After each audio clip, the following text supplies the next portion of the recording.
Tax act. मैंने आप लोगों को ये एक बर्ड्स आई व्यू, पूरा नक्शा, पूरा रोड मैप करा दिया। भाई हम इनकम टैक्स में बस इतना ही पढ़ेंगे। तो मैंने क्या बोला था, every person is chargeable to tax on the total income earned in the previous year at rates as applicable to the assessee as per law as it stands on the first day of the assessment year। जल्दी से बताइए person की definition कौन से section में दी है? जल्दी से पर्सन की डेफिनेशन कौन से? ना सेक्शन 2 क्लॉज 31 बिल्कुल सही है। अब आप ये देखोगे, कल हमने ओरली याद किया था, यहां पर आपको नोट्स में दिख रहा है 2 क्लॉज 31। ओके, टैक्स का सेक्शन क्या है बच्चों? टैक्स का सेक्शन क्या है? Very nice, 2 clause 43। Total income का सेक्शन क्या है?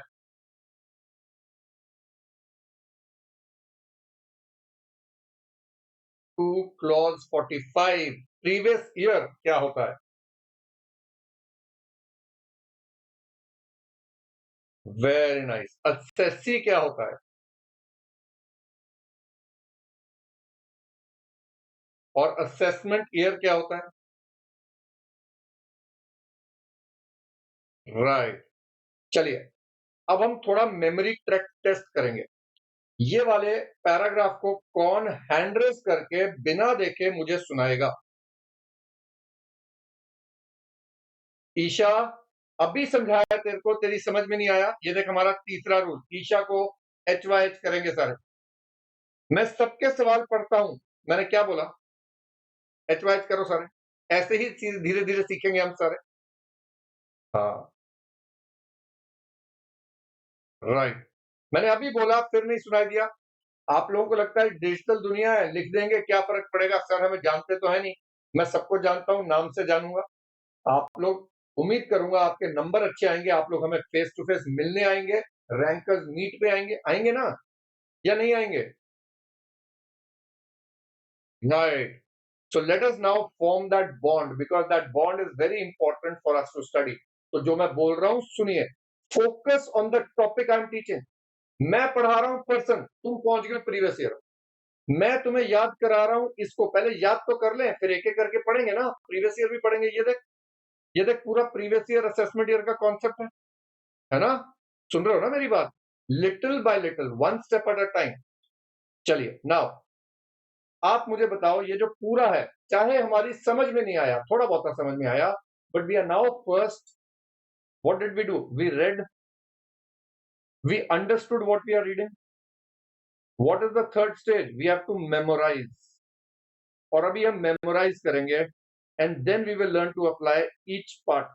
मैंने कल आपको बताया था, पर्सन में 3-4 दिन लगेंगे, प्रीवियस ईयर तो आज ही खत्म कर देंगे, असेसमेंट ईयर। और जो आपका टोटल इनकम है उसमें लग जाएगा आपका 3-3.5 महीने और सिलेबस खत्म हो जाएगा। तो मेन वर्ड तो यही करना है ना, धीरे धीरे करते हैं। चलो आओ, अब मुझे ये बताओ, ये जो पैराग्राफ है, आज मेमोरी टेस्ट है, कितने लोग इसको बाय हार्ट याद करके वर्ड बाय वर्ड बोल सकते हैं हैंड रेस करके? यहां पर हैंड रेस का ऑप्शन है।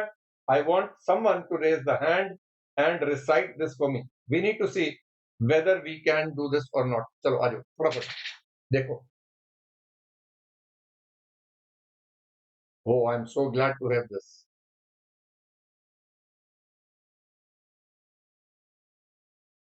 हेलो। हाँ बेटा, थोड़ा सा ऊंचा बोल दे। आ रही है बच्चे, आ रही है।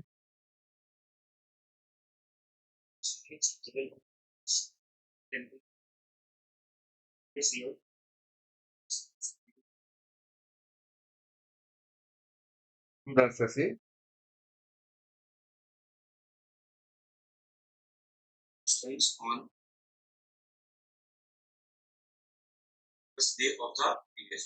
Of the assessment year.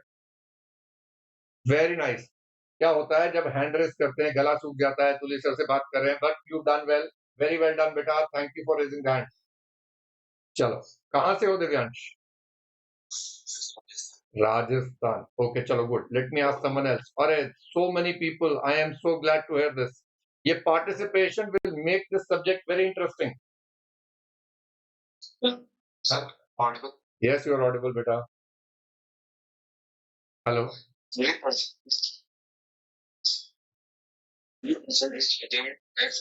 Income in previous year. Great.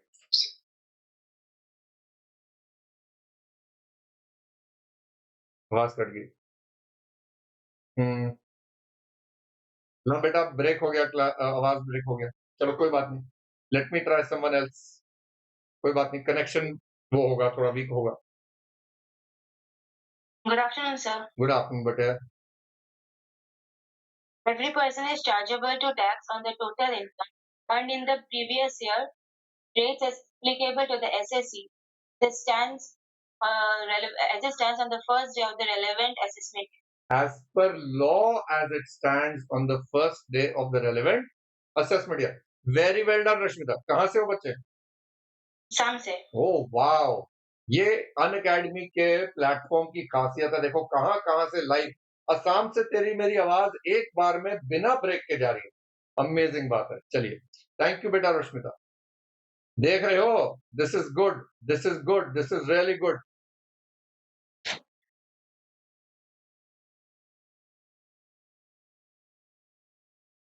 Hello, हाँ जी बच्चे। Every person is chargeable to tax on the total income earned in the previous year. Tax as applicable to the SESI as per law as it stands on the first day of the relevant assessment year. अरे ताली, very nice बच्चे। कहाँ से है बेटा? गुजरात से sir. अरे वाह, गुजरात भी आ गया, असम भी हो गया, राजस्थान भी हो गया। This is beautiful. Thank you बच्चे। See children, what are we trying to see? क्या हमें दूसरों की आवाज सुन के ये भी लग रहा है कि यार ये तो हो जाएगा यार, मजा आ गया, है ना? And that is what I want you all to understand. And हम पूछते रहेंगे। अभी हैंड डाउन कर दो, बस 2-3 लोगों से पूछूंगा। हैंड डाउन करो, सबको मौका मिलेगा बीच बीच में। ठीक है जी? तो एक बार हमने मेमोराइज कर लिया, क्या हमारे दिमाग में एक मैप बन चुका है अभी? पता है किसको टैक्स लगता है? पर्सन को। पर्सन का सेक्शन क्या है? 231। असेसी क्या है? वो सारा एक मैप बन गया। नाउ अंडरस्टैंड, ये सबकॉन्शियस में चला जाएगा अगर हम 2-3 दिन करते रहेंगे। मैं जब अभी चंडीगढ़ ब्रांच में जाता हूँ, ब्रांच के प्रेसिडेंट, वाइस प्रेसिडेंट सारे मेरे स्टूडेंट्स हैं। तो मैं बता रहा हूँ, आज भी जब उनसे मिलता हूँ ना, वो कहते हैं सर सेक्शन 4 पूछो sir, every person is chargeable to tax. 2 minute में सुनाया उसने मेरे को। So that is the beauty of this all. This section all my students know by heart. रात को 3 बजे तुली सर का कॉल आएगा, सेक्शन 4 सुना, तुम सर अब तंग मत करो, सोने दो। वहां तक पहुंचना है हमने। Till that time you can't forget it. अच्छा, अब मैं तुम्हारे मेमोरी को टेस्ट करने जा रहा हूं। Are you ready? मैं सेक्शन बोलूंगा, आप मुझे सेक्शन, जैसे मैं बोलूंगा 231 तो आप बोलोगे पर्सन। अगर मैं बोलूंगा पर्सन तो आप बोलोगे 231। पर अगर मैंने कोई ऐसा सेक्शन बोला, सुनो मेरी बात, सुनो सुनो, अगर मैंने कोई ऐसा सेक्शन बोला जो मैंने नहीं पढ़ाया तो आप पता नहीं लिखोगे। ठीक है जी? चलिए, सेक्शन 9, सेक्शन 9। ओरे बाबा, this is good. Sushil ji, Kanha ji, Mahak ji, section 9 is not assessment year. Section 2 clause 9 is assessment year. दोनों में फर्क है बेटा। राइट। सेक्शन 7, जल्दी बताओ। Section 7,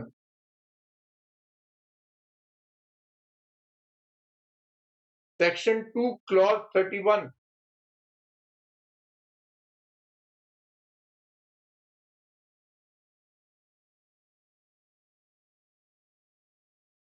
section 2 clause 19,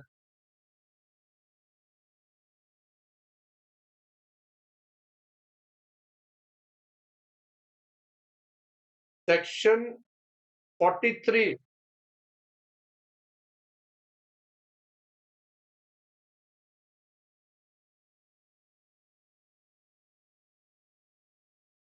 section 2 clause 45,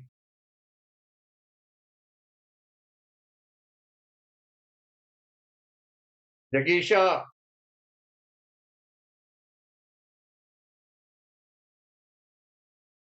क्या हम कंपनीज एक्ट के पीएनएल पर क्या हम कंपनीज एक्ट के पीएनएल पर जो प्रॉफिट आता है उस पर इनकम टैक्स देते हैं? नहीं, इसका आंसर पता नहीं। चलिए ठीक है, पता नहीं सर, ओके फाइन। पर क्या वो कंपनीज एक्ट के रूल इनकम टैक्स पे लगेंगे?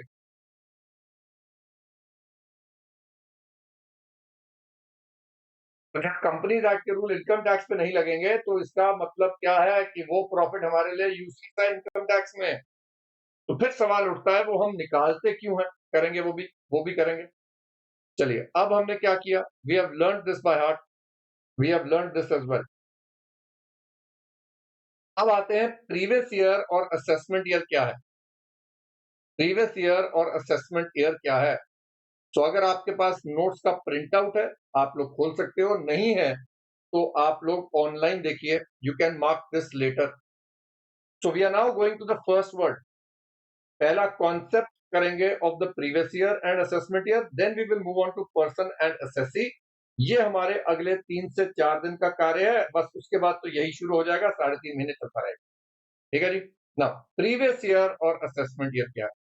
मैंने वार्म अप में करवाया हुआ है, तो जिन्होंने वार्म अप में करा, हमने कहा था एक चीज होती है कैलेंडर ईयर और एक चीज होती है फाइनेंशियल ईयर। और वहां पर मैंने एक पूरा लेक्चर लगाया 1 घंटे का इसके ऊपर। मैं रिपीट नहीं करूंगा, मैं सिर्फ बताऊंगा। कैलेंडर ईयर 1 जनवरी से शुरू होकर 31 दिसंबर तक जाता है, और फाइनेंशियल ईयर 1 अप्रैल से शुरू होकर 31 मार्च तक जाता है। मैंने वहां ये भी बताया कि ऐसा क्यों होता है, because these are all concepts made by UK. सारे गोरों के कॉन्सेप्ट है, उनके कॉन्सेप्ट सारा दुनिया यूज कर रही है, because they rule the world. हम उन्हीं की भाषा में बोलते हैं, इंग्लिश में। हम उन्हीं के रूल्स फॉलो करते हैं। कैलेंडर ईयर भी उन्हीं का है। हम हिंदी कैलेंडर या चाइनीज कैलेंडर नहीं फॉलो करते हैं, हम इंग्लिश कैलेंडर फॉलो करते हैं, because they rule the world. To understand all these concepts are British concepts. हमारे इनकम टैक्स एक्ट में ब्रिटिशर्स के टाइम से ब्रिटिश इनकम टैक्स के हिसाब से हमने एक कॉन्सेप्ट यूज करा, called the concept of previous year finance and assessment year. उन्होंने कॉन्सेप्ट बदल दिया, हमने अभी तक नहीं बदला। अब हमारी जो नई इनकम टैक्स एक्ट आई है, जो न्यू इनकम टैक्स एक्ट आई है, उसमें कॉन्सेप्ट बदल दिया गया है। पर वो new income tax act will be applicable for the year 2026-27। वहां पर टैक्स ईयर बोला जा रहा है, तो ये तो अभी बहुत देर बाद आएगी। अभी तो ये हमने करना ही नहीं है। ठीक है बात ना? दोबारा से एक बार मुझे बताइए, प्रीवियस ईयर और असेसमेंट ईयर क्या होता है? जिसने वार्म अप लगाया, can anyone raise the hand and tell me what is the previous year and what is an assessment year?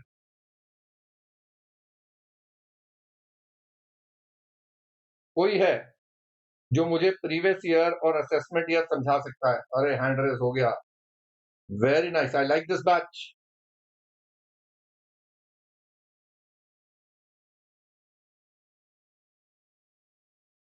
हम्म।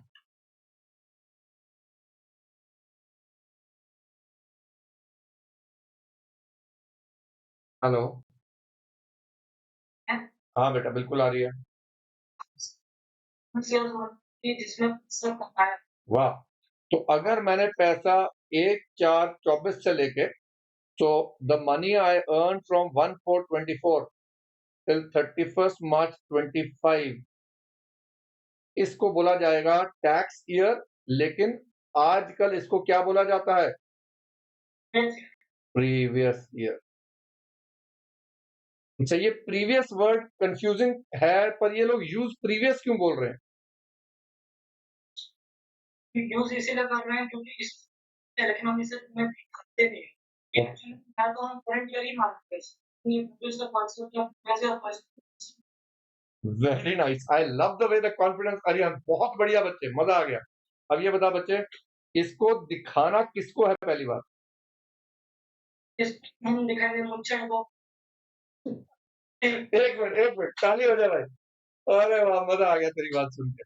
दिखाने वाला साल, क्या बात है। मतलब दिखाने वाला साल किसको दिखा रहे हैं? मुच्छड़ को, यानी असेसिंग ऑफिसर को। ओके, दिखाने वाला साल, यानी बेसिकली हम इनकम टैक्स डिपार्टमेंट को, इनकम टैक्स ऑफिसर को हम अपना इनकम का कैलकुलेशंस करके दिखा रहे हैं, भाई तू चेक कर ले हमने सही करा या नहीं करा, यानी इस साल को क्या बोला जाएगा? तो असेसमेंट ईयर हो गया 25-26। Very nice. तो क्या असेसमेंट ईयर अगर मेरे को क्वेश्चन में आता है compute total income of previous year 24-25 या लिख दे असेसमेंट ईयर 25-26, क्या ये सेम बात है बच्चे? यस, दोनों सेम। दोनों सेम बात है।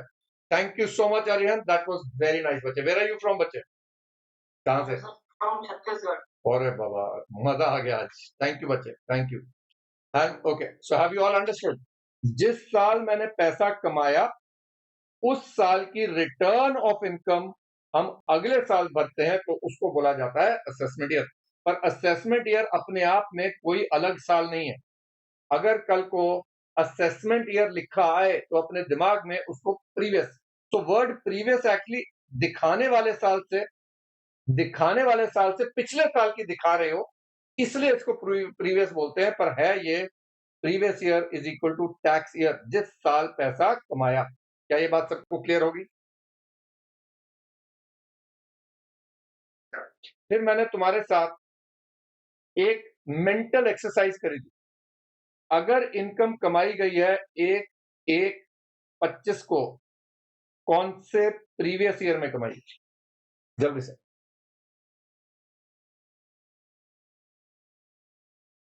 24-25, वेरी नाइस। 24-25,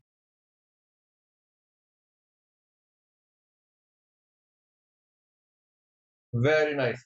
तो 1/1/25, 1/1/25 इस 24-25। तो हमने क्या किया था? हमने जनवरी फरवरी मार्च कैलेंडर ईयर के बाद एक लाइन लगाई और बोला था भी जनवरी फरवरी मार्च होएगा, सपोज जनवरी 25, फरवरी 25, मार्च 25, तो 24-25 होगा। पर अप्रैल 25, 25-26 होगा। अप्रैल से दिसंबर ये साल और अगला, जनवरी फरवरी मार्च पिछला और ये। चलो लेट अस ट्राई। दिसंबर 26, दिसंबर 26,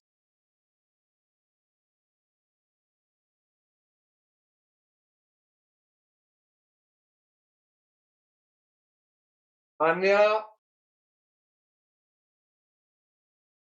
अरिहंत,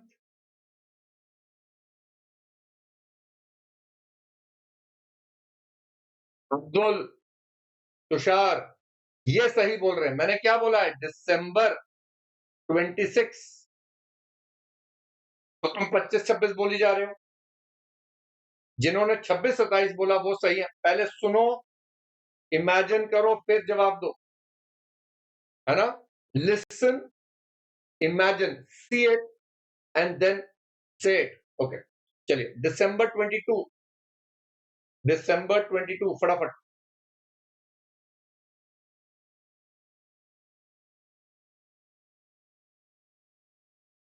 गणेश, वेरी नाइसली। स्वाति, गलत है बेटा, दिसंबर 22 है। जनवरी 21, जनवरी 21। इकरा,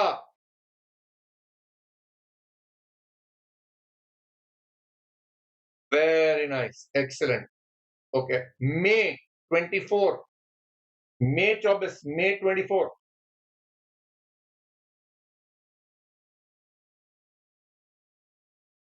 एक्सीलेंट, एक्सीलेंट।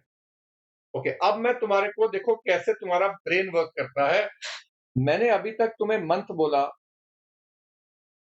और ईयर बोला, तुम्हारा दिमाग ने उसको कोरिलेट कर दिया। अब मैं डेट भी बोलने जा रहा हूं, देखो कैसे खिचड़ी पकेगी। 23 जुलाई 24,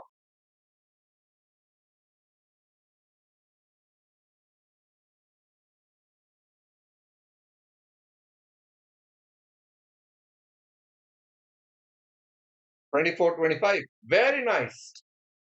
1 जनवरी 26, 1st January 26.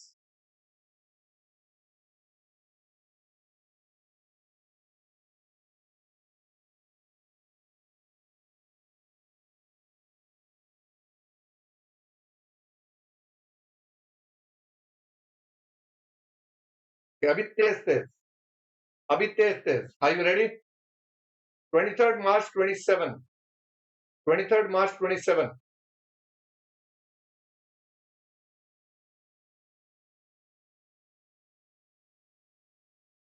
28th March 27.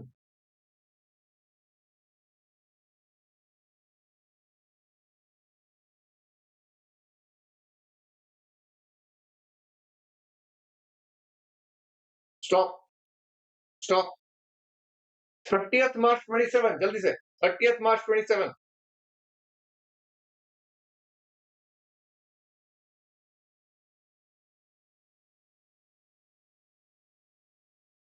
Stop.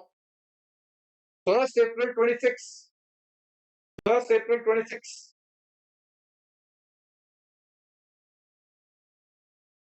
अरे वाह, तुम तुली सर का पहला पड़ाव टेस्ट पास कर गए हो. ताली. अब तुम सुन रहे हो, देख रहे हो और जवाब दे रहे हो. बिना सोचे समझे जवाब नहीं देना है. सुनेंगे, प्रोसेस करेंगे, जवाब देंगे. चलिए अब आते हैं. अच्छा, जब आप लोग पूरा वार्म अप लगा लोगे तो मैं आपको फाइनेंस बिल, फाइनेंस एक्ट समझा दूंगा एक बार और. पर अभी के लिए हम लोग यहां पर अब देखो क्या करें. Previous year is the year in which one earns the income.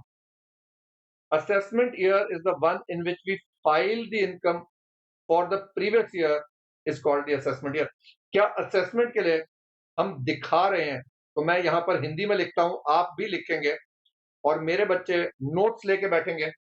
एक रजिस्टर रखोगे. सुनो मेरी बात, एक रजिस्टर चाहिए, पर हम रजिस्टर में नोट्स नहीं बनाते. मैंने नोट्स बनाए हुए हैं, मेरे नोट्स के नोट्स नहीं बनाने हैं. मैंने क्या बोला? मेरे नोट्स के नोट्स नहीं बनाने हैं. मैंने ऑलरेडी नोट्स बनाए हुए हैं और आप देखोगे नोट्स में मैंने खाली जगह रखी है ताकि आप अपनी चित्रकारी कर सकें, आप यहां लिख सकें मेरे साथ. हम रजिस्टर में सिर्फ क्वेश्चन सॉल्व करेंगे. इनफैक्ट कुछ क्वेश्चंस के सॉल्व करने के लिए मैंने आपको यहीं पर जगह दी हुई है. तो ये किताब आपकी फुल एंड फाइनल किताब है. आपको कई और किताब की जरूरत नहीं है. रजिस्टर में कुछ लिखा है, नोट्स कहीं लिखे हैं, लास्ट में मिलते ही नहीं है. इसीलिए सब कुछ एक जगह. और आपको जो समरी नोट्स बनाने हैं वो भी मैंने दिए हुए हैं ताकि भाई तुम कुछ गलत ना नोट कर लो. कई बार क्या होता है, इनकम्प्लीट नॉलेज से तुमने गलत समझ के गलत समरी बना ली, बाद में उसी को याद करते गए. तो प्लीज, मेहनत मैंने करी है लिखने की, नोट्स बनाने की. तुम उसका टाइम वेस्ट मत करो. आप टाइम लगाओ इसको याद करने की. क्लियर होगी बात सबको? चलो, अब आप सबके पास कम से कम 3 कलर का पेन होना चाहिए. मुझे ब्लू चाहिए, ग्रीन चाहिए, रेड चाहिए, ब्लैक हो तो ब्लैक भी रख लो. ये देखो मेरे पास भी पड़े हो. थोड़ा रंग बिरंगा होगा ना तो मजा आएगा. मल्टी कलर पेन भी होता है, वो ले लीजिए. और मेरे नोट सारे कलर्ड हैं. There is a reason. The learning experience should be so nice कि मन करे उन नोट्स को पढ़ने का. और जिनके पास नोट्स आ चुके हैं उन सबके मेरे को मैसेज भी आ चुके हैं कि सर नोट्स में मजा आ रहा पढ़ के. And I am telling you, if you enjoy reading the notes, the quality of the paper, the colour on the paper, तो बड़ा मजा आता है. तो वो पढ़ाई करने का मन करेगा. So I would want you all to now, अभी के लिए जिसने प्रिंट आउट लिया या बुक है, yes you will start writing as I write. पर जब मैं बोलूंगा आइकॉनिक वालों को भी कलर मिलेगा, सब कुछ कलर मिलेगा बेटा. किसी में ब्लैक एंड व्हाइट नहीं आता है, सब में कलर आता है. आइकॉनिक वाले मेरे नोट्स आपको कलर आएंगे. कोई भेदभाव नहीं है भाई. आइकॉनिक वाले हो तुम्हारे को कैसे ब्लैक एंड व्हाइट दे देंगे? तुमने तो ज्यादा पैसा दिया. तुम समझो बात को, तुम्हें कैसे कम दे देंगे हम? सिर्फ जो वो है रिविजन बुकलेट आइकॉनिक को नहीं मिलती है, वो आप मेरी वेबसाइट से अलग ले सकते. ठीक है. नाउ गाइस, एवरीबॉडी है. अब देखो, मैं जब नोटिंग कर रहा हूं तो तुम भी साथ साथ आदत पड़ जाएगी नोटिंग करने की. जैसे मैंने अर्न्स को सर्कल करा तो आप भी करोगे और यहां पर लिख लेंगे कमाने. कमाने वाला एक हो गया, कमाने वाला साल, और एक हो गया दिखाने वाला. अच्छा, आप में से कुछ लोग इंग्लिश मीडियम के होंगे, साउथ से होंगे.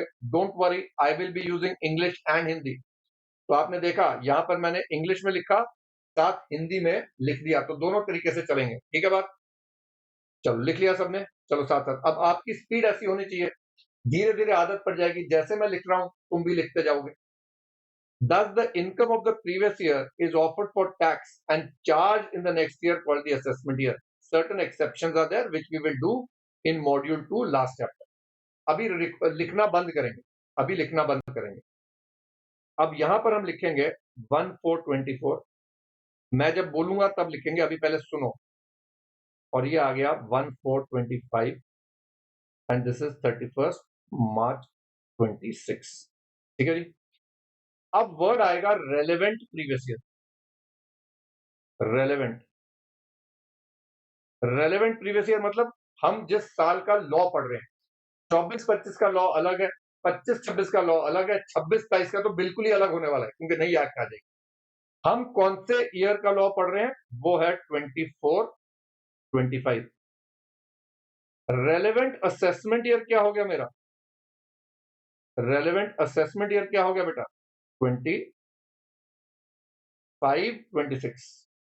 अच्छा अब लिख लो, अब लिख लो। और यहां पर हम बोलेंगे ड्यू डेट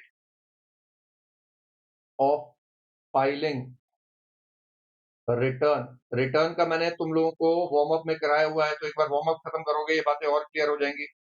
यानी दिखाना, इनकम टैक्स वालों को रिटर्न ऑफ इनकम का मतलब होता है दिखाना, उनको बताना कि तुमने कैलकुलेशन कैसे करी। ड्यू डेट होती है। चलिए ठीक है, क्लियर। लिख लो एक बार, और जब लिख लो तो डीएन लिख दिया करो, डन, ताकि पुलिस को पता चल जाए कि तुमने लिख लिया, हम आगे चलेंगे। स्पीड बन जाएगी हमारी धीरे धीरे, एक दूसरे के साथ आदत पड़ जाएगी अपने को।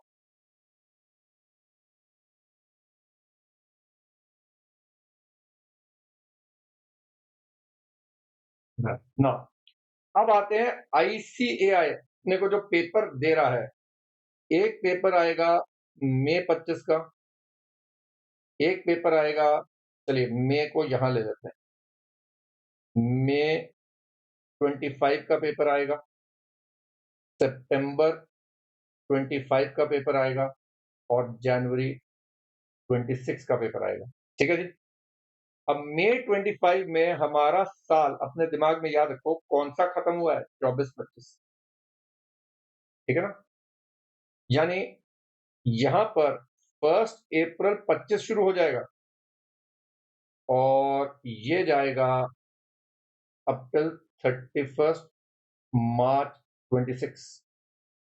यानी जब आप लोग पढ़ाई कर रहे हैं, अभी तो मार्च 25 चल रहा है, अप्रैल में भी बैच चलेगा, मई में भी चलेगा, तो क्या हम सर प्रीवियस ईयर 25-26 का लॉ पढ़ना शुरू कर देंगे जैसे ही साल चेंज हो जाएगा? नहीं सर, हमारे को मई में, सितंबर में, जनवरी में कौन से साल का लॉ आ रहा है? Previous year 24-25।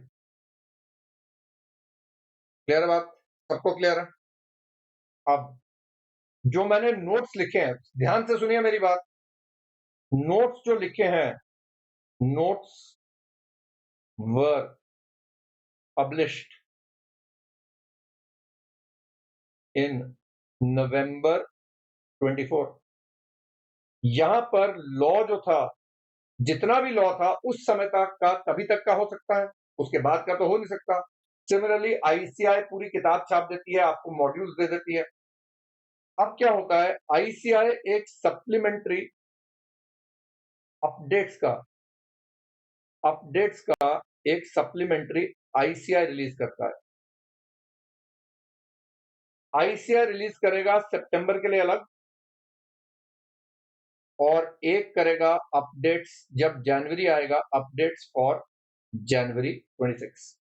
यानी मैं आपको जिन नोट से पढ़ा रहा हूं, इनमें आपको अपडेट्स जो सितंबर अटेम्प्ट वाले हैं उनके लिए अपडेट्स का तुली सर का लेक्चर आएगा, जुलाई में आएगा, और जनवरी वालों के लिए अपडेट्स का लेक्चर आएगा in the month of October, सितंबर अक्टूबर।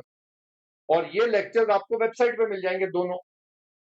तो अगर आप सितंबर दे रहे हो तो आपको सिर्फ ये सुनना है, अगर आप जनवरी दे रहे हो तो आपको ये दोनों सुनने होंगे। I have simplified it as much as I could. लिख लो इसको।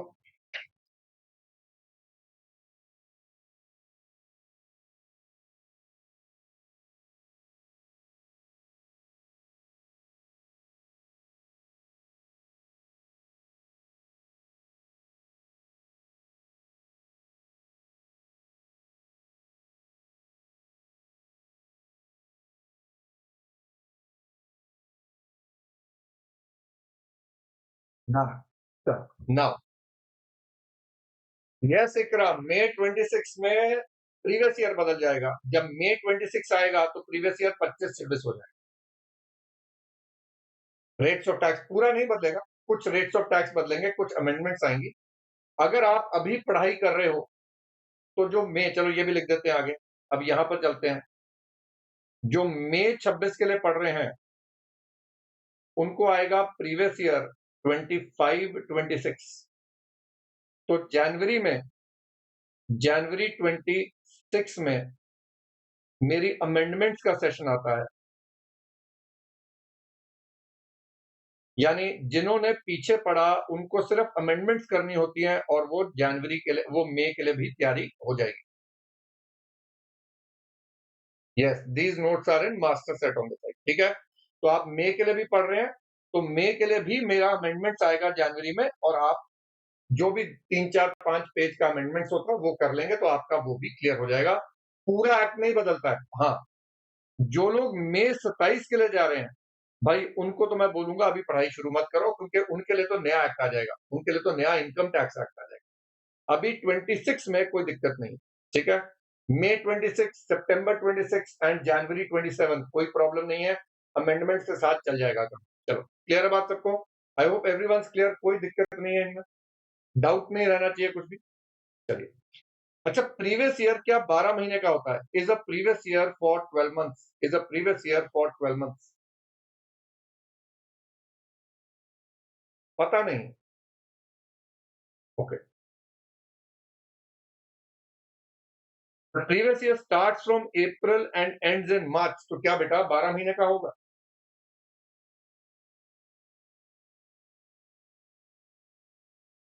लेकिन अगर भाई कंपनी बनी ही, सुनो सुनो सुनो सुनो, एक कंपनी आपने फॉर्म करी, a company was formed on 1 January 25।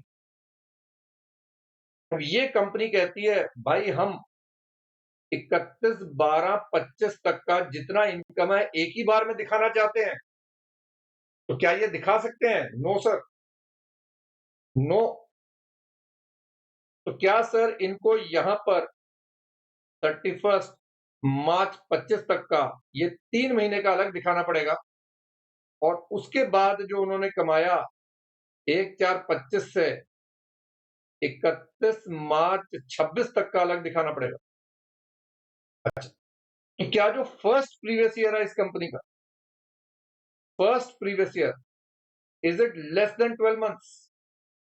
Is it less than 12 months? Yes. तो हमने क्या बोला नीचे देखो, in case of newly set up business और profession, the first previous year will be less than 12 months और 12 months as the case may be, starting from the date of setting up till 31 March next. ठीक है जी, इस वाले को, B वाला example read करो अपने आप और देखो तुम्हारी समझ में आया या नहीं आया।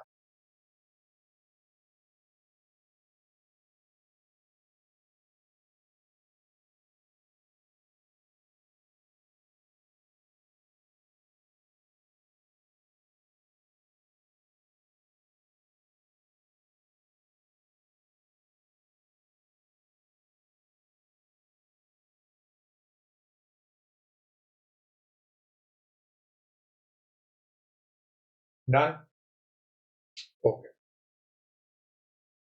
चलिए, अब एक स्टेटमेंट है, the year ending 31 March 25, the year ending 31 March 25 कौन सा साल हो गया ये?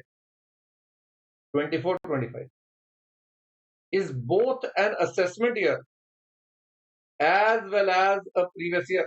क्या 24-25 असेसमेंट ईयर भी है और प्रीवियस ईयर भी है? तो जब मैंने 24-25 में रिटर्न भरी है, जब मैंने 24-25 में रिटर्न भरी है, तो कौन से साल की भरी है? 24-25 की या 23-24? Therefore, 24-25 becomes assessment year for previous year 23-24। ये वाला पार्ट हो गया देखो। लेकिन जब 24-25 में पैसा कमा रहा हूं, इसकी रिटर्न कब जाएगी बच्चे? जब 24-25 में रिटर्न इनकम कमा रहा हूं 25-26 में, तो क्या ये प्रीवियस ईयर बन जाएगा असेसमेंट ईयर 25-26 के लिए? चलो रीड करो, देखो। Very nice. लो जी, प्रीवियस ईयर और असेसमेंट ईयर खत्म हो गया। लो 1 मिनट, जाते हैं वापस। अरे देखो, प्रीवियस ईयर और असेसमेंट ईयर खत्म हो गया बेटा, फिनिश।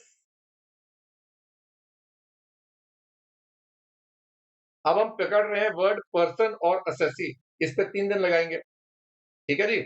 चलो आओ, अब चलते हैं वर्ड पर्सन। थोड़ा सा सिलेबस बाकी है, बस 3 वर्ड बाकी है और तो कुछ है ही नहीं, सिलेबस खत्म हो जाएगा। इस पे थोड़ा डिबेट होने वाला है। अब मैं आप लोगों को, सीधा बैठ जाओ, अगले 3-4 दिनों में सोचने पर मजबूर करने वाला, सोचने पर मजबूर। कई ऐसी बातें होंगी जो तुमने जिंदगी में ना सोची है ना सुनी है, दिमाग कंफ्यूज होएगा, फिर क्लैरिटी आएगी।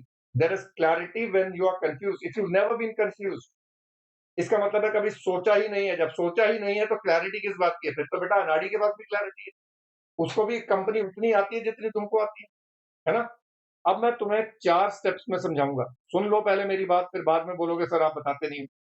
पहला स्टेप, ये आर्टिफिशियल एंड नेचुरल पर्सन कौन, सेपरेट लीगल आइडेंटिटी। पुलकित बेटा, क्लास, अगली क्लास के लिए जल्दी आया है या इस क्लास के लिए लेट आया है, ये बता दे पहले।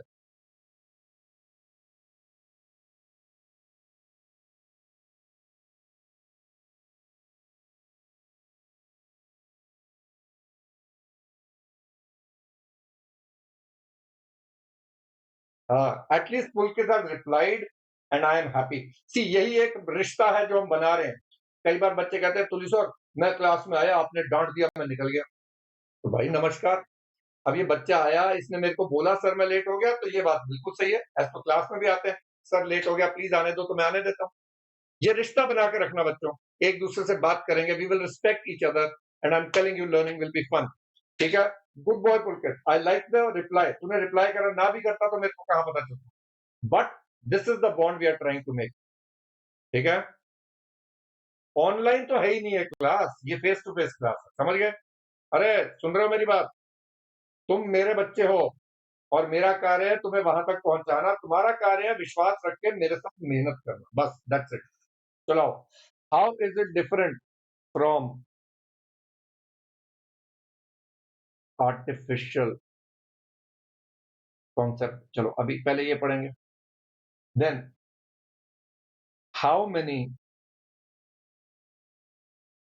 Different types of persons can exist and why, last में हाउ।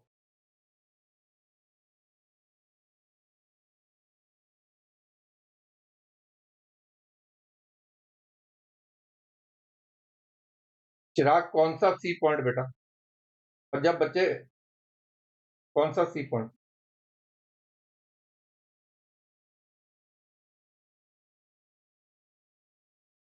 कोई बात नहीं बच्चे, and that is so nice कि तू टेरेस पे जाके भी बोल रहा है। Ritika is also here, Ritika को वेलकम करो, देखते हैं ये रिप्लाई करती है नहीं करती है। रितिका बेटा 50 मिनट जा चुके हैं क्लास के, अब आ रही है। पुलकित ने तो बता दिया लेट आया, क्यों आया?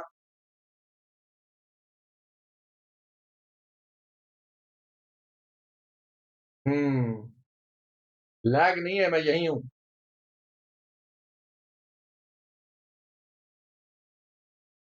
एग्जाम्पल 1 के ऊपर, अरे यही तो कराया बेटा, ये रहा तेरा। भाई जिस दिन 31 मार्च नेक्स्ट जो उसके, अगर तूने business, and I am glad Chirag you have raised this question, I am happy. बच्चे अगर एक एक को शुरू करा तो इसके अगला 31 मार्च कौन सा आ रहा है? यही आ रहा है ना। नेक्स्ट मतलब जो इससे अगला, सेटिंग अप से अगला। चलो, Ritika has also replied, good girl. We are now in the face to face class. Finally class इकट्ठी हो गई है, गुड गर्ल। कोई बात नहीं, अगर तबीयत ठीक नहीं है बाकी लेक्चर रिकॉर्डेड में देख लेना एक बार, ठीक है बच्चे? Okay, you must watch it and take care of yourselves बच्चों। चिराग, तेरा क्वेश्चन आंसर हो गया बेटा? Have I answered your question Chirag? What is the proviso? अरे ऐसा मत कर। प्रोविजो क्या होता है? प्रोवाइडेड दैट स्टेटमेंट होता है। प्रोविजो टू सेक्शन 3 का क्या मतलब है? क्या ये एक्सेप्शन दे रहा बच्चों? Is it giving an exception? तो एक्सेप्शन क्या है कि 12 महीने का प्रीवियस ईयर है, एक्सेप्शन बता दी उसने, भाई ये 3 महीने का हो सकता है या जितने भी महीने का हो सकता है, ठीक है? चलो ना, लास्ट में how and why are persons divided into 7 categories under income tax act। चलो एक काम करो, ये कहीं लिखने की जरूरत, लिख सकते हो तुम एक बार, ये 4 सवाल लिख लो ताकि तुम्हें पता चले हम यही 4 सवाल आंसर करने हैं। रजिस्टर पे लिख लो, एक पेज पे लिख लो जिसको अपने पास रखना, इसकी बाद में जरूरत नहीं पड़ेगी, तो रफ में लिख लो कहीं पर, जहां पर गुम भी जाए 2-3 दिन के बाद कोई फर्क नहीं पड़ेगा, ठीक है जी? चलो, जिन्होंने नहीं लिखा लिख लो फटाफट और मुझे बता दो डन हो गया।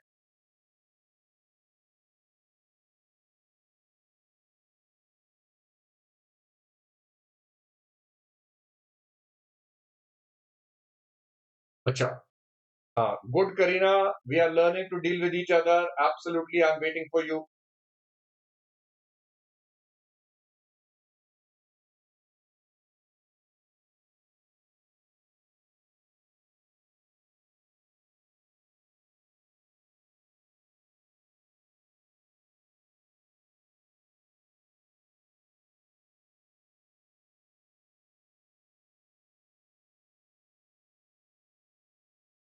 हाँ जी, नाउ अब बच्चों ये 4 टॉपिक ध्यान से सुनिएगा, 3 से 4 दिन लगेंगे और हर रोज हम लोग ऐसी बातें करेंगे जो तुम्हें कंफ्यूज हो गए। जब मेरा टॉपिक खत्म होगा, please listen to me carefully, जब 4 दिन बाद टॉपिक खत्म होगा तो पूरी तरह क्लियर होगा। तो आज के लेक्चर के बाद कुछ कंफ्यूजन रह गया, कल के बाद रह गया, कोई दिक्कत नहीं है, 4 दिन के बाद कोई कंफ्यूजन नहीं रहेगा। Is that clear?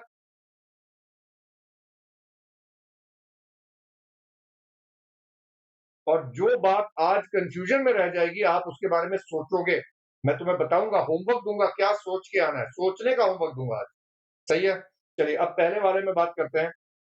मेरे को आप लोग हैंड रेस करके बताएंगे आपके हिसाब से आर्टिफिशियल और नेचुरल पर्सन कौन होते हैं, सेपरेट लीगल आइडेंटिटी क्या होती है, how many different types of person are there. ये वाला लास्ट पार्ट तो तुम्हें आता ही नहीं होगा, पर पहले 3 पार्ट सुनना चाहूंगा मैं, तुम लोग क्या कहते हैं, एक एक करके। Keep raising your hands, each one gets a chance.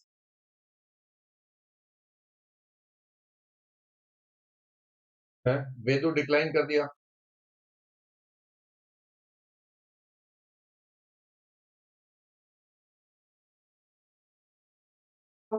Hello, बिल्कुल आ रही, रखिए। आर्टिफिशियल, हाँ, तो हमारे हम लोग यानी जो तुली सर की क्लास में है वो नेचुरल है हम लोग, और जो हमारी क्लास के अलावा है वो आर्टिफिशियल है। हाँ, ऐसे बोलना फिर, ह्यूमंस। नहीं नहीं, सॉरी नहीं, मैं तुम लोगों को बोलना सिखा रहा हूँ। देखो बेटा, कम्युनिकेशन, मैं बोल कुछ रहा हूं, तुम समझ कुछ रहे हो। क्या होता है जब मैं बोलता हूं सिक्योरिटी चाहिए, अब एक बंदे के दिमाग में सिक्योरिटी गार्ड चल रहा है, एक बंदे के दिमाग में कंपनी ने जो सिक्योरिटी इश्यू करी वो चल रहा है, तीसरे के दिमाग में सिक्योरिटी चल रही है जो बैंक ने लोन के लिए मांगी, that is called bad communication. समझ गए मेरी बात? कम्युनिकेशन मीन्स जो आप बोल रहे हो वही बात उसको समझ में आएगी तो कम्युनिकेट होता है, ठीक है? तो अब तूने ह्यूमंस बोला, मेरे को समझ में नहीं आया, इसलिए अच्छा यही चीज पेपर में होगी। अगर आप पूरा एक्सप्लेनेशन देकर आओगे पूरे नंबर मिलेंगे, थोड़ा ऊपर नीचे चलोगे तो गड़बड़ हो जाएगी। एक बच्चे मेरी क्लास में किसी और टीचर की बात नहीं होगी, नो वन, ना मेरे क्लास में मेरी तारीफ होगी, ना किसी और टीचर की बात होगी। हम सिर्फ काम पे ध्यान देंगे बेटा, ओनली ऑन वर्क। समझ गया? Good boy. चलो, थैंक यू बेटा रिकी। रिकी कहता है जो ह्यूमन बींग्स है वो नेचुरल पर्सन है, बाकी सारे आर्टिफिशियल है। चलो एक एक करके बात करते हैं, एक एक करके बात करते हैं।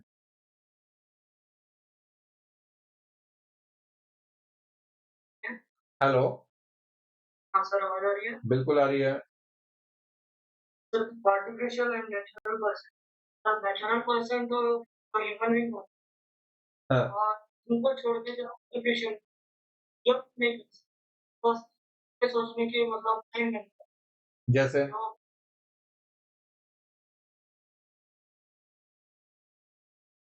किसी के बोलता है उनको ये सब करने के लिए उसके अंदर काम नेचुरल पर्सन खुद अपने भाई ना, मेरे को आर्टिफिशियल पर्सन का एग्जांपल दे। बनी हम्म हम्म नेचुरल पर्सन हम्म, ठीक है, चल मैंने सुन लिया। Okay, let us take one more opinion, let us take one more opinion.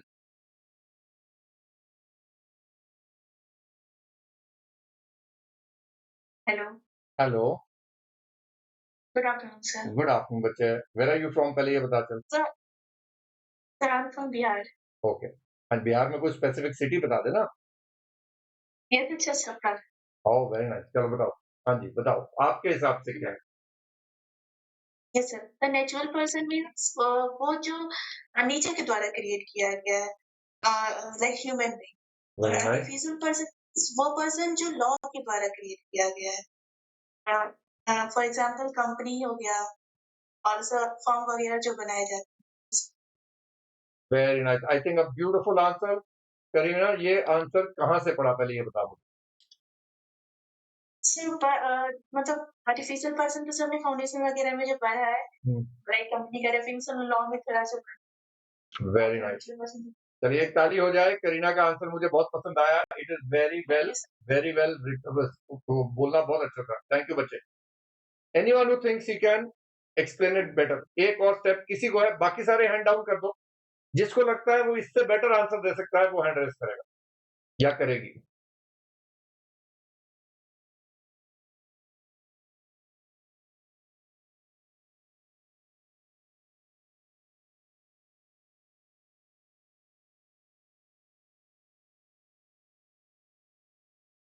बिल्कुल आ रही बेटा, कहाँ से है पहले बता, कहाँ से है?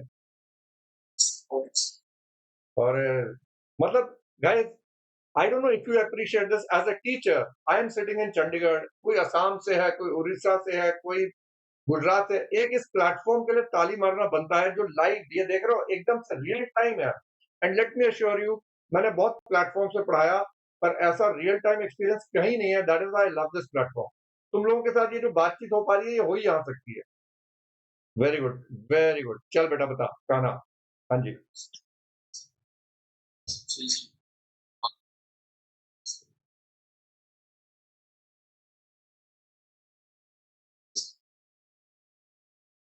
okay good, so you've said exactly what Karina said and you're both right, very well answered. ठीक है बच्चों, I have understood the part. So natural is created by nature, artificial is created by law. Now law artificial person create करता है, ये बात समझ में आती है। अब अगले सवाल, ये वाला सवाल हो गया, सारा लिखा मिलेगा। अभी आगे चलते हैं, क्या एवरीवन एग्रीइंग? करीना ने बोला, काना ने बोला, दोनों ने सही बोला। Natural is created by nature. Anmol आ गया भाई, अनमोल को हेलो बोलो। मैं देखो कितना सबका ध्यान रखता हूँ, पढ़ा भी रहा हूँ। लिंग राजू भी आ गया है, अरे बाबा, अनमोल भी आ गया, लिंग राजू भी आ गया। अरे भाई, कल की क्लास के लिए जल्दी आए हो या आज की क्लास के लिए लेट आए हो, ये बता दो पहले। And let me see if they answer back. क्या ये आंसर करेंगे? जैसे Pulkit, sorry, okay, Lingaraju is talking to me, very nice. Why are you late बेटा? Lingaraju, why are you late? Anmol, why are you late?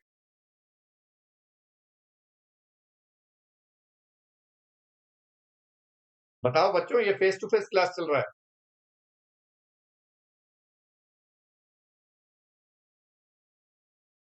एक घंटे बाद आ रहे हैं।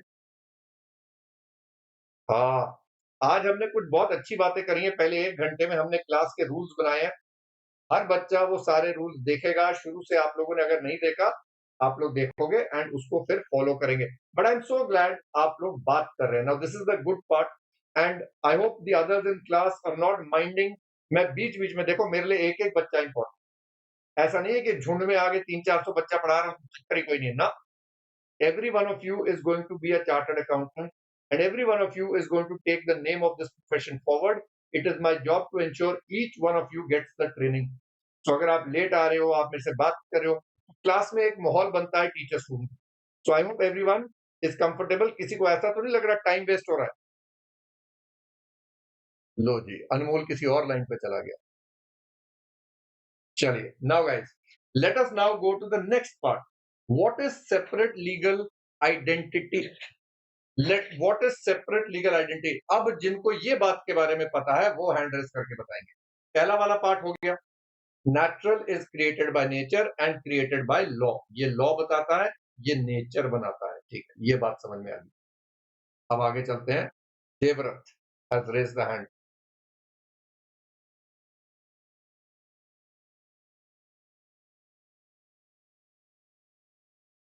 हाँ बेटा, आ रही है, बताओ। सेपरेट लीगल एंटिटी को अलग कर दिया। सिर्फ ये जो लाइबिलिटी होती है, खाली कुछ रहती है उसके मेंबर्स को, ठीक है, ये अपने नाम पे ही ये अप्लाई कर सकती है। ये केस वेरी नाइस। तो ये जो कॉन्सेप्ट है, ये कंपनी के ऊपर लगता है या फर्म के ऊपर भी लगता है? फर्म के ऊपर नहीं लगता, क्योंकि पार्टनरशिप में वो एक जैसे देखते हैं। टाइम में वो तो क्या ये सेपरेट लीगल आइडेंटिटी एक सोच है जो कंपनी नामक एंटिटी के लिए कंपनीज एक्ट में लिखी गई है, और पार्टनरशिप एक्ट में ऐसी कॉन्सेप्ट नहीं लिखी गई है, इसलिए फर्म का सेपरेट लीगल आइडेंटिटी नहीं होता है? क्या आप लोग मेरी बात से सहमत है? Yes. But very well, Devrat, when I ask questions, sometimes I'm not expecting a very good answer because I know बच्चे हैं, आए हैं, but this was a very good answer, brilliant answer. Thank you बेटा। भाई intelligent batch आया है, rank लाने हमने। हेलो, इंटेलिजेंट बैच आया है, रैंक लाएंगे, 2 ग्रुप देने हम सब। तुम्हारे बैच में मेरे को दिख रहा है, एंथुसियाज्म भी दिख रहा है, इंटेलिजेंस भी दिख रहा है, और मुझे रैंक लाने हैं। तुम लोग सुन रहे हो मेरी बात?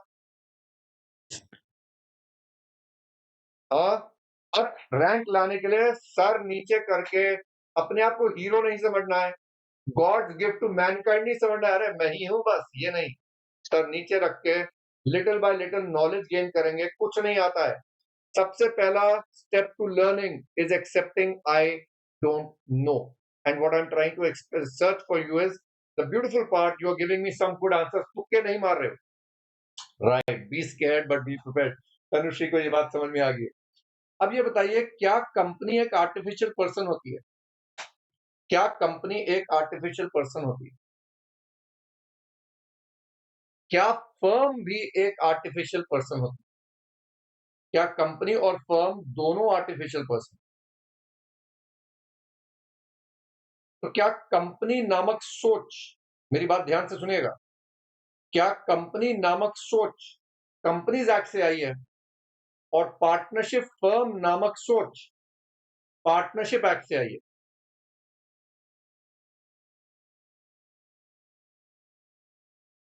चलिए एक सरल सवाल पूछूंगा, why is the income tax act called the income tax act?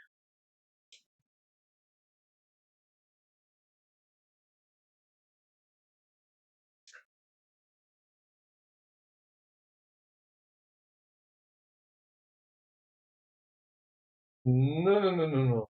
These answers, because it is levied on income, etc. Wrong answer.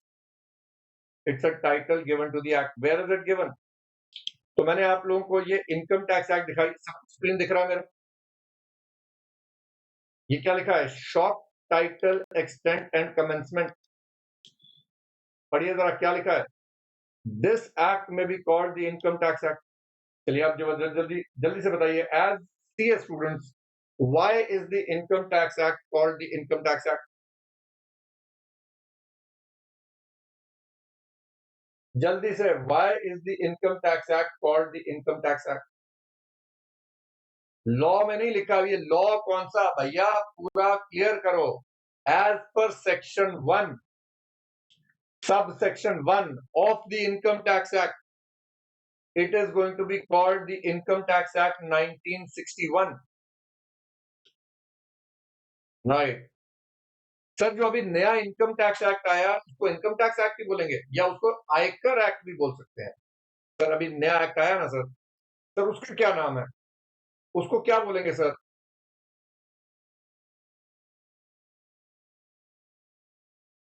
क्या वो एक्ट भी जाके पढ़ेंगे तो पता चलेगा? तो उसको पढ़ लेते हैं, ये देखो तुम्हारे सामने है, ये देखो, उस एक्ट को भी पढ़ लेते हैं, आ जाओ। देरी क्यों? नहीं Pihu, that is not the answer. Please understand the answer I am trying to teach you. Why is the Income Tax Act called the Income Tax Act?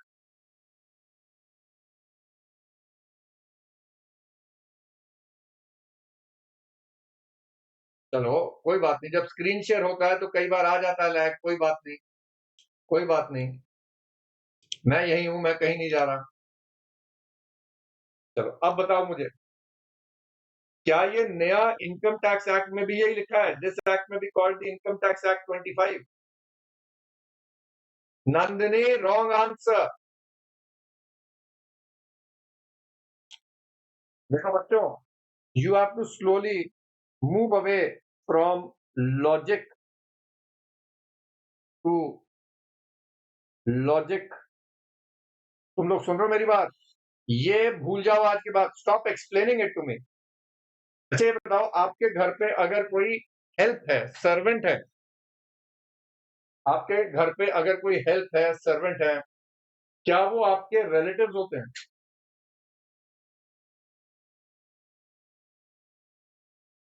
Exactly exactly। पर इनकम टैक्स एक्ट में, पर income tax act में servant भी relative होता है एक definition में। तुम लोग सुन रहे हो मेरी बात? पता नहीं, नहीं मैं बता रहा हूं तुम्हें, पूछ नहीं रहा हूं, बता रहा हूं तुम्हें।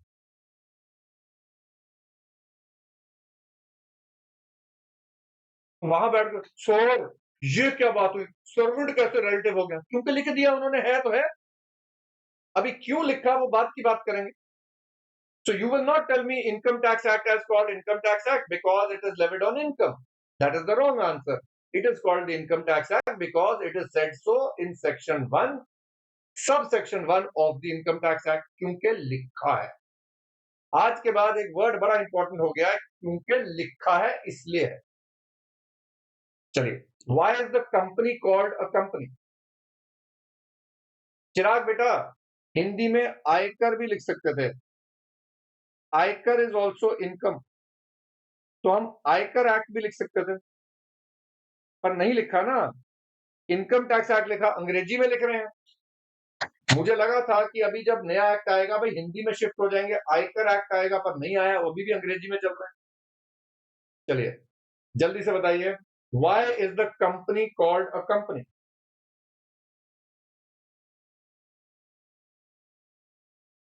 As per companies act.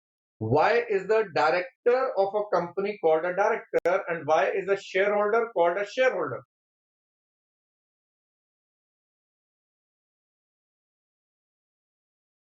ये बताइए, मुझे बताइए, अगर आप और मैं दो लोग हैं और हम मिलकर फर्म बनाएं या कंपनी बनाएं, क्या ये पॉसिबल है कि हम दो लोग मिलके फर्म बनाएं और कंपनी बनाएं? दोनों में पॉसिबिलिटी है।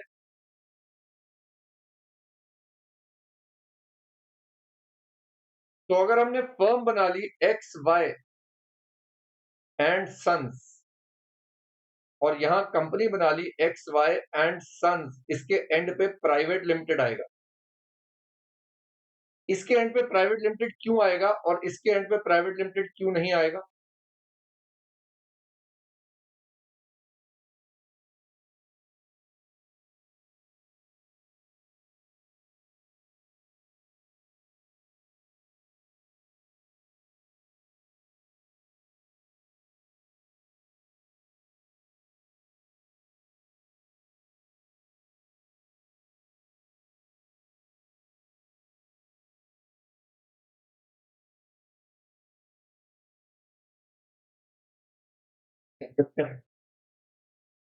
क्योंकि इनके रेलेवेंट एक्ट में लिखा है। बिल्कुल सही जवाब। यहां पर जब आप फर्म होती है तो फर्म को फर्म बोलते हैं, इधर कंपनी बोलते हैं, इधर ये है लेट से लव है और ये अरिहंत है। अरिहंत और लव ने मिलके फर्म बनाई। अब इधर अरिहंत और लव को क्या बोलेंगे? पार्टनर। और इधर क्या बोल देंगे? Share holder.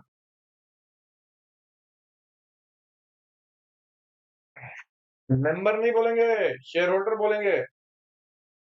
तो जरा बताओ ऐसा क्यों है?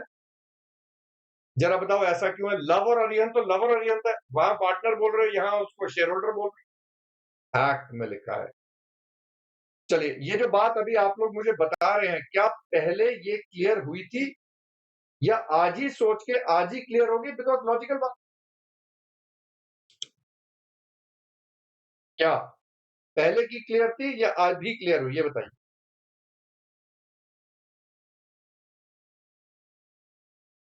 आज हुई ना? तो क्या ये सिंपल बात 11वीं में नहीं बता देनी चाहिए थी तुम्हें? आई थिंक तुम्हें अगर 11वीं में बता देते तो पुलिस सर का टाइम ही ना लगता। राइट। तो ऐसी कई बातें अगले 3 से 4 दिन में करेंगे। अब मैं तुम्हारे को लेके जा रहा हूं towards the history of company. आप लोग आज कंपनीज एक्ट के बारे में बात कर रहे हैं। आप लोग धरती पर, अर्थ पर कब आए? जरा देखें। When did you join the planet? आप लोग अर्थ पर कब आए? देखो, 2006, 2004, ओके, 2002 से लेके रेंज दिख रही है मुझे 2007 तक की। यानी you are what the world called Gen Z. Gen Z के लोग हैं यहाँ पर। चलिए, जेन जी को पढ़ा रहा हूं मैं अब। मैंने भाई बहुत सारी जनरेशन पढ़ा ली और हर जनरेशन के पढ़ने का तरीका अलग है, मैं बता रहा हूं तुम्हें।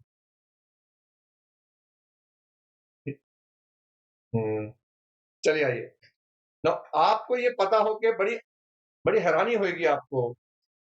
आपके धरती से आने से पहले धरती चल रही थी। आपके धरती पे आने से पहले भी लोग थे। आपके धरती पे आने से पहले भी दुनिया थी, तुम नहीं थे। पर तुम्हें लगता है तुम्हारे बगैर तो धरती चल ही नहीं सकती है। तुम्हें लगता है तुम हो तो धरती चल रही है, वरना थोड़े चलेगी। तभी तो हम आए, अब हम चलाएंगे। अच्छा, कभी वो देखा रिले रेस? वो होती है ना रिले रेस, ऐसे भागते हैं चार लोग, पहले वाला भागता है, फिर वो आगे एक ब्रेकर पकड़ाता है, फिर वो दूसरा भागता है, फिर तीसरा भागता है, चौथा भागता है। देखिए वो रिले रेस। ये धरती भी ऐसी चल रही है। हर 100 साल के बाद धरती का हर प्राणी बदल जाता है। Every person on the planet changes every 100 years। There are no same people. पर जो पुराने लोग हैं वो नए वालों को अपनी सोच बता देते हैं ताकि अगले लोग अगली रेस लड़े, फिर वो आगे देंगे और आगे देंगे। ऐसे दुनिया चल रही है। सुन रहे हो ना मेरी बात? It's a relay race. 100 years later, none of us today will be alive unless science finds a way to make people live longer than 100 years, or otherwise 100 years later none of us will be alive, but the earth will be going on। तो ये बात समझो। हम बात, हाँ, ऐसी बातें सोच के कई बार स्ट्रेस हो जाता है। बेटा इसको एक्सेप्ट कर लो। The moment we accept mortality, the moment we live in peace. ये मैं दुखी करता है। सबको लगता है मैं, मेरे बगैर तो कुछ होगा ही नहीं। तो बेटा इस मैं को त्यागो। जिस दिन मैं त्याग दिया उस दिन life will be happier and you will live more peacefully. तो आइए सर, ये फिलॉसफी का लेक्चर क्यों टैक्स के बीच में झाड़ रहा हूं? मैं बहुत कुछ करूंगा यार, फिलॉसफी भी आएगी, स्पिरिचुअलिटी भी आएगी, मेडिटेशन भी आएगी, टैक्स भी आएगा, बहुत कुछ चलेगा, खिचड़ी चलेगी। ठीक है, कोई दिक्कत तो नहीं है किसी को? सैड कर रहा हूं नारे, सैड नहीं कर रहा हूं, तेरे को हकीकत का बयान कर रहा हूं ताकि जितनी तेरी जर्नी है एंजॉय करे, स्ट्रेस में मत रहे। अरे ये नहीं हुआ, वो नहीं हुआ। You are alive, enjoy it, it is such a beautiful world. Enjoy the family, enjoy the relations, enjoy it, otherwise where is the point? समझे मेरी बात? तो डर नहीं है, stress. I gone through a spiritual process for about 20 years. I was like you once, but that process has totally change my mindset and धीरे धीरे अभी शुरू हुआ है, तो मैं बीच में मेडिटेशन सिखाऊंगा, तुम लोग देखोगे कितना फर्क आ जाता है उससे। चलिए आइए नाउ, ये बताओ, ये जो हिस्ट्री ऑफ कंपनी है, क्या ये आज शुरू हुई थी? नहीं सर, आपको पता है 1956 में अंग्रेजों की कंपनीज एक्ट नहीं इंडिया की आई थी, और यूके की कंपनीज एक्ट 1948 की आई थी। अभी ध्यान से 2 मिनट चैट बंद करो। अब आपको पता है UK is a country that ruled the world, England बोलते हैं। इंग्लैंड में बहुत साल पहले मर्चेंट गिल्ड्स, मर्चेंट के ग्रुप्स होते थे, लोगों ने मिलकर बिजनेस करना शुरू करा था। These were the earliest business association during the 11th to the 13th century, यानी 1100 to 1300। Today we are in 2000, ये 1100 की बात हो रही। उस जमाने में अगर आपको कोई भी बिजनेस करना था तो आपको राजा साहब के पास जाना पड़ता था, और राजा साहब को जो कंपनी को ऑथराइज करने के लिए एक पत्र होता था, उसके नीचे वैक्स का स्टैंप लगता था, और उसको बोला जाता था रॉयल चार्टर।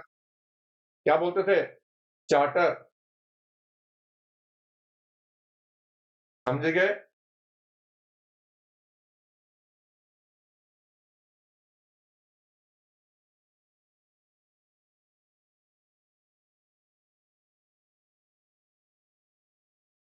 आपने चार्टर्ड कंपनीज के बारे में सुना हुआ है? चार्टर्ड कंपनी, चलो जिसने भी सुना, चार्टर्ड कंपनी वो कंपनी थी जो राजा साहब के पत्र से बनती थी, यानी राजा साहब ने पत्र दिया, उसको बोला जाता है chartered company, because this is called charters were granted, और उनको मोनोपोली दे दी जाती थी in respect of a particular trade. जैसे राजा के 3 लोग हैं, उन्होंने क्या किया, उन 3 लोगों ने मिलकर राजा को बोला, राजा साहब हम ना गोल्ड की माइनिंग करेंगे, जितना आएगा 50% आपको देंगे। तो वो बोल गया रॉयल चार्टर, किसके लिए मिल गया? गोल्ड के लिए। दूसरे को बोला सर मैं चीनी का काम करूंगा, तो कहता बस चीनी का, पूरे देश में चीनी का काम सिर्फ वही करेगा। This was called royal charter. अब 14th सेंचुरी में क्या हुआ, merchants started adopting the word called company for their overseas ventures. क्यों? कंपनी में कॉम का वर्ड है टुगेदर, लैटिन से आता है, ये लैटिन भाषा से। पैनिस का मतलब है ब्रेड, टुगेदर ब्रेड, मिलकर रोटी कमाने को बोला जाता है कॉम पैनिस, और धीरे धीरे उसका नाम बन गया कंपनी। और ये हुआ कब? 14th century. आप धरती में आ जाए हैं बेटा, धरती पहले से चल रही है। धीरे धीरे इन्होंने क्या किया, and originally refer to an association who took their meals together.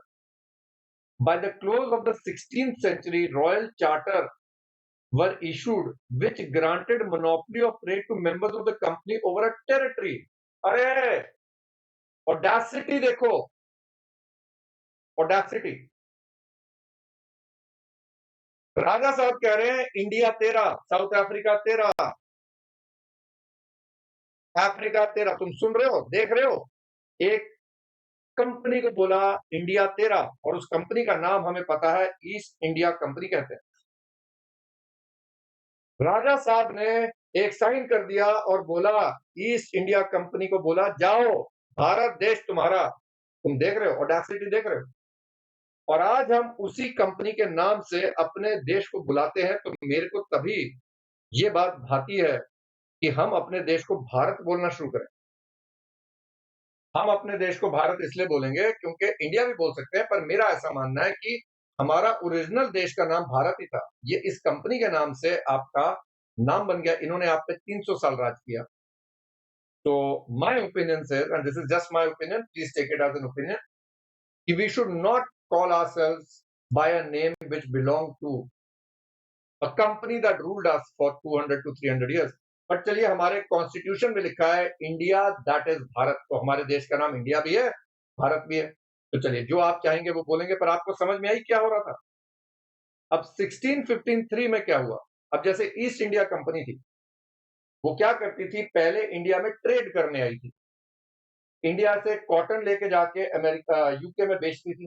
तो इंडिया आती थी, कॉटन खरीदती थी, बाहर यूके में जाके बेच देती थी, प्रॉफिट होता था, और वो प्रॉफिट उन्होंने अपने आपस में बांटना शुरू करा। ये अमीर होते गए। जैसे ये अमीर होते गए, इनके आसपास पड़ोस वाले कहते हैं, भाई हमें भी हिस्सेदार बना लो प्रॉफिट। तो इन्होंने क्या करना शुरू करा? उस दौरान जॉइंट स्टॉक का कॉन्सेप्ट आया कि चलिए, मेरे आसपास के 15-20 लोग हैं, ये भी हिस्सा चाह रहे हैं, तो मैं इनको क्या बोलूंगा? ला, थोड़ा पैसा कूद दे। तो हर एक से इन्होंने पैसा लेना शुरू करा, और अब कॉन्सेप्ट आ गया शेयर होल्डर्स का। अब 5 लोग इंडिया आते थे, 5 मतलब उदाहरण दे रहा हूं, 5 लोग इंडिया आए, उन्होंने काम किया, प्रॉफिट कमाया, बाहर गए, और वापस में हर बंदे को उसके हिस्से के हिसाब से प्रॉफिट देना शुरू कर दिया। Therefore, the concept of shareholders and directors came into being.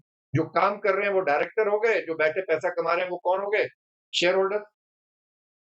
By the close of the 17th century, the companies or the merchant guilds had established permanent fixed capital. अब 17th century तक, 100 साल बाद, हर company के पास अपने अपने investors हो गए, share holders हो गए, और वो शेयर्स भी अब वो आपस में फ्रीली बेच रहे हैं। मतलब ट्रांसफर ऑफ शेयर्स का कॉन्सेप्ट 17th सेंचुरी में आया कि एक बंदे ने ईस्ट इंडिया कंपनी में पैसा लगाया, बहुत प्रॉफिट आ गया, थोड़ी देर बाद कहता मुझे नहीं चाहिए, तो उसने किसी और को बेच दिया। अब शेयर्स बिकने शुरू हुए। देन अभी तक जितने भी अभी तक जितने भी कंपनीज बन रही थी, ठप्पे से बन रही थी, किसके? राजा साहब के। राजा साहब बिजी हो गए। अब उन्होंने इस मेथड को चेंज करा। अब एक एक्ट पास करा गया 1834 में, the trading companies act. Joint stock companies act was enacted in 1844, providing for registration of companies with more than 25 members or with shares which are freely transferable by an office called registrar of companies. अब एक दफ्तर बना दिया, कहते राजा साहब अब ठप्पा देना बंद। अगर 25 से ज्यादा तुम्हारे लोग हैं तो जाइए आरओसी पे जाइए, एक कंपनी दफ्तर बना दिया, यहां पर कंपनी बनेगी। तुम देख रहे हो how law is evolving over centuries. हम आके कंपनी एक्ट पढ़ते रट्टा मारना शुरू करें, अरे समझो तो सही कहां से आ रहा है यार, है ना? Then the particulars regarding the constitution of a company, charges, annual returns were required to be filed with the registrar, ताकि उनके पास ऑफिशियल रिकॉर्ड आ गया। 1856 में the English Companies Act was enacted, which repealed both the acts of 1844, ये वाली, and 1855 जो बाद में आई थी। Under the Act of 1856, 7 or more persons could form themselves into an incorporated, ये सारा चेंज चलता गया। उसके बाद उन्होंने 1985 में बहुत सारी कंपनीज बनाई। हमारे लिए ये इंपॉर्टेंट नहीं है, हमारे लिए कंपनी कहां से आई थी? द इंडियन गवर्नमेंट 1850 में the first Indian companies act was enacted on the lines of the British companies act of 1844। उसके बाद ये चेंज होती रही, कई बार चेंज हुई। फिर इंडियन कंपनीज एक्ट पास हुई 1913 में। उसके बाद 1950 में the government appointed a committee under Shri H C. Bhabha to look into the Indian companies act and to suggest some measures. Bhabha committee ने रिपोर्ट दी 1952 में, और उन्होंने बताया कंपनी कैसे बननी चाहिए। इनकी रिपोर्ट के ऊपर एक बिल इंट्रोड्यूस हुआ 1953 में, और हमारे पास आ गई इंडियन कंपनीज एक्ट 1956। ये हमारी पहली इंडिपेंडेंट इंडिया की एक्ट थी, जो हम सबको पता है कंपनीज एक्ट 2013 से रिप्लेस हो गई। So today what we've done is the history, and we will understand everything to the depths of it. क्या आज तुम्हारी अंडरस्टैंडिंग ऑफ कंपनी हल्की सी बेटर होगी? चलिए, मजा आया तो बताना मेरे को please, did you like it और not?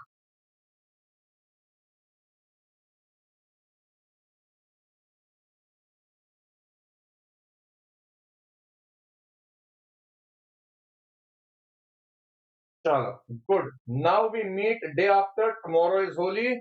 Play safe. Enjoy yourselves.